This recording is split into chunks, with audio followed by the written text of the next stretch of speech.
Between 1970 and 1990, the South African Defence Force took thousands of white boys and sent them into the bush. Angola, Namibia, Rhodesia, they called it the Border War. It was part of the bigger Cold War fight against communism, or so they were told. Now let me be clear about something from the start. Not every soldier who went to the bush came back broken. Many of them served their time, came home, and got on with their lives. They had families, careers, and they coped. Some of them will tell you it was just a job, and they are being honest. We should not take away from their experience by pretending everyone suffered the same way. But for a significant number, things did not work out that way. Somewhere in that bush, something shifted, something broke, and when they came home, they could not put it back together. Those are the men we are talking about today, the ones who never really came back, the ones who walked through their lives like ghosts, haunted by a war that would never let them go. Here is what happened. Compulsory military service. Every white male over 18 had to serve. No exceptions. Really, none. If you refused, you went to prison. So you went. Most did not want to be there. They were not heroes marching off to war. They were just ordinary kids who had no choice. Training was harsh. They broke you down and rebuilt you as a soldier. It was designed to make you follow orders without thinking. And after that, they dropped you in the bush with a rifle and told you to fight. But they did not prepare you for what came next. The heat, the dust, the boredom, the fear. They did not prepare you for the loneliness or the constant gnawing tension. They did not prepare you for killing or for watching your friends die. And most of all, they did not prepare you for what it would do to your mind. The war itself was different. There were no formal ties. The enemy was everywhere and nowhere. You could not see them, but they could see you. It was a guerrilla war. Ambushes, landmines, snipers. You never knew when or where it would come. So you stayed alert all the time. You could not relax. You could not sleep properly. You could not let your guard down. Over months, that kind of tension changes you. It rewires your nervous system. Your body forgets how to calm down. You become jumpy, irritable, suspicious. You stop trusting people. The environment itself was brutal. The sun was overwhelming. The dust everywhere. The insects never stopped. There was no escape. The bush got inside of you, literally and figuratively. Soldiers started calling it Bosbevok, bush madness. It was not an official diagnosis. It was just what they called it when a man started losing it, when he started talking to himself, when he stopped sleeping, when he stopped being himself.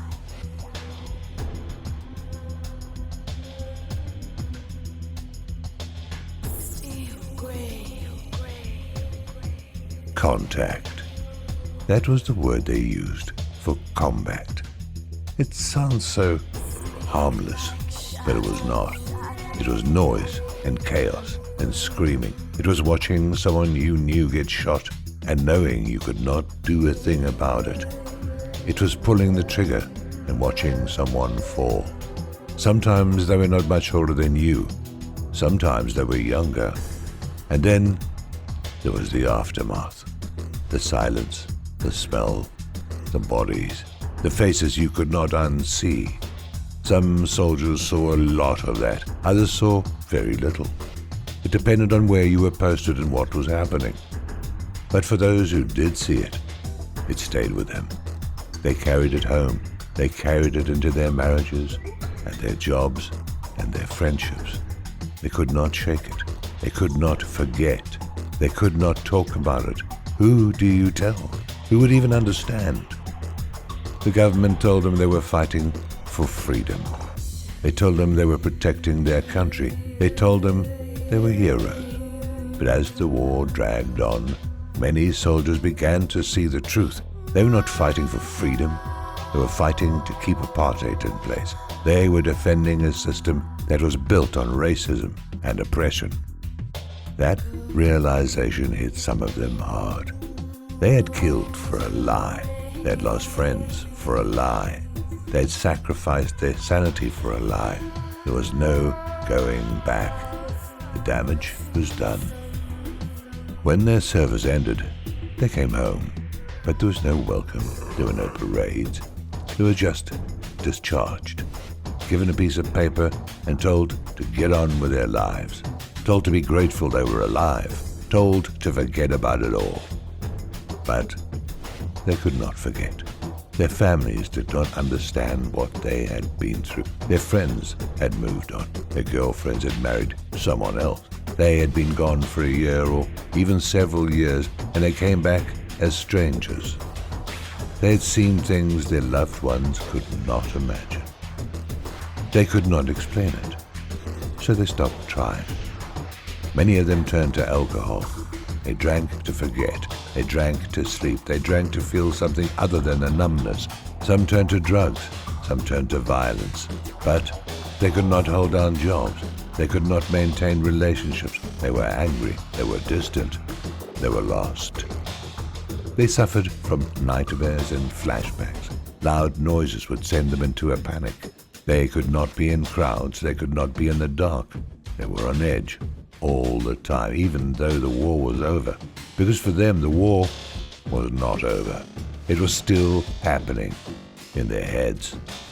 The government did nothing. The military did nothing. The medical system did not have counselors or therapists. They didn't recognize PTSD. These men were told to man up. They were told to stop complaining. They were told, real men do not cry. So they suffered in silence, the self-medicated and the self-destructed. They were left to die, alone and forgotten, still carrying the weight of the bush. The state used them and then discarded them. That is the reality. When they could fight, they were useful. When they came back broken, they were nothing. The state did not care at all, and that is unforgivable. Thousands of these men are dead now. Suicide, alcoholism, drug overdoses, stress-related illnesses.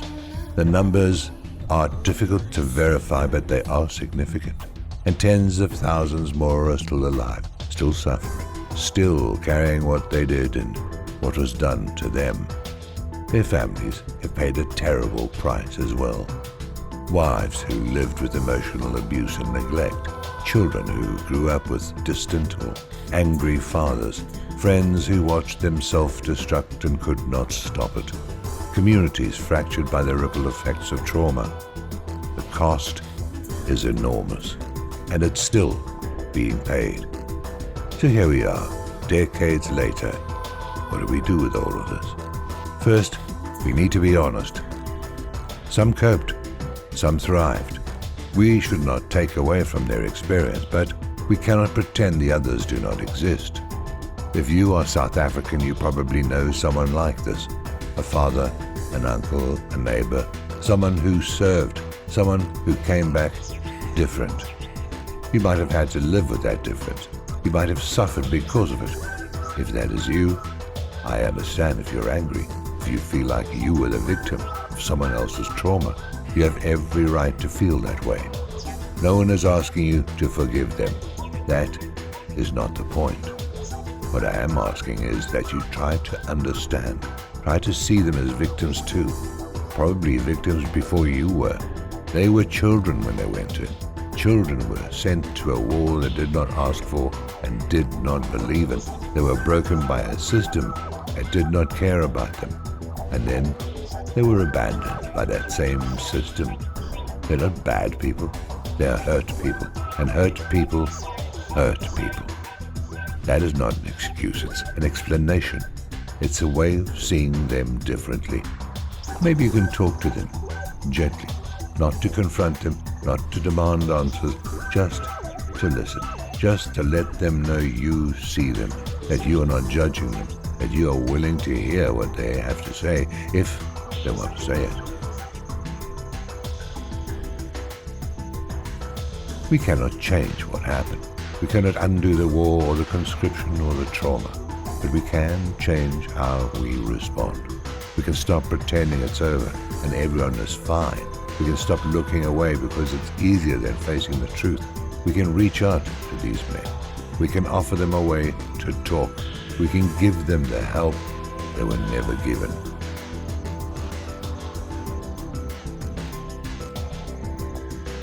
They spent years carrying their pain in silence because no one wanted to hear it.